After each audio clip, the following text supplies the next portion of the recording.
મોરબીમાં સોભેશ્વર રોડ પર મહાનગરપાલિકા દ્વારા ગણેશ વિસર્જન દરમિયાન કોઈ અનિચ્છનીય બનાવ ન બને તે માટે ત્યાં આવેલ પિકનિક સેન્ટર ખાતે કૃત્રિમ કુંડ બનાવવામાં આવ્યો છે અને જેમાં આજે સાંજે સુધીમાં 450 જેટલી ગણેશજીની મૂર્તિનું વિસર્જન કરવામાં આવ્યું છે।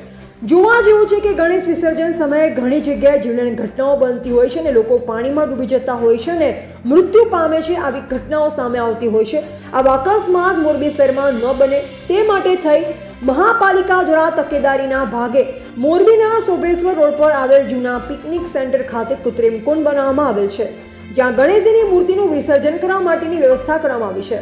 મોરબી સિટીમાં અલગ અલગ 4 પોઈન્ટ લોકો માટે ગણેશજીની મૂર્તિઓ વિસર્જન માટે રાખવામાં આવી છે અને તે મૂર્તિઓને સલામત રીતે સોભેશ્વર રોડ પર પિકનિક સેન્ટર ખાતે લઈ આવે છે અને ત્યાર પછી ત્યાં જે કૃત્રિમ કુંડ બનાવવામાં આવેલ છે તેમાં ગણેશજીની મૂર્તિનું વિસર્જન કરવામાં આવે છે। મહાનગરપાલિકા કર્મચારી મળતી માહિતી મુજબ આજે સાંજે સુધીમાં લગભગ 450 કરતાં વધુ ગણપતિના મૂર્તિનું વિસર્જન કરવામાં આવ્યું અને સાથે ઉમેર્યું કે હજુ પણ ઘણા લોકો ગણેશજીની મૂર્તિ લઈ આવી રહ્યા છે અને રાતના મોડા સમય સુધી કોઈ પણ લોકો ગણેશજીની મૂર્તિ લઈ આવશે તે મૂર્તિઓનું પણ વિસર્જન કરવા માટેની વ્યવસ્થા કરવામાં આવી છે અને વિસર્જન પૂર્ણ કર્યા બાદ જ આ કૃત્રિમ કુંડ ત્યાંથી મહાપાલિકા સહિતની ટીમ ત્યાંથી રવાના થશે। અહીંયા જાણવા જેવું છે કે મોરબી પોલીસ દ્વારા ગણેશ વિસર્જન સમયે કોઈ અગમ્ય ઘટના ન ઘટે તે માટે બંદોબસ્તમાં હાજર રહ્યા છે। રિપોર્ટર કેતન પ્રજાપતિ, મોરબી।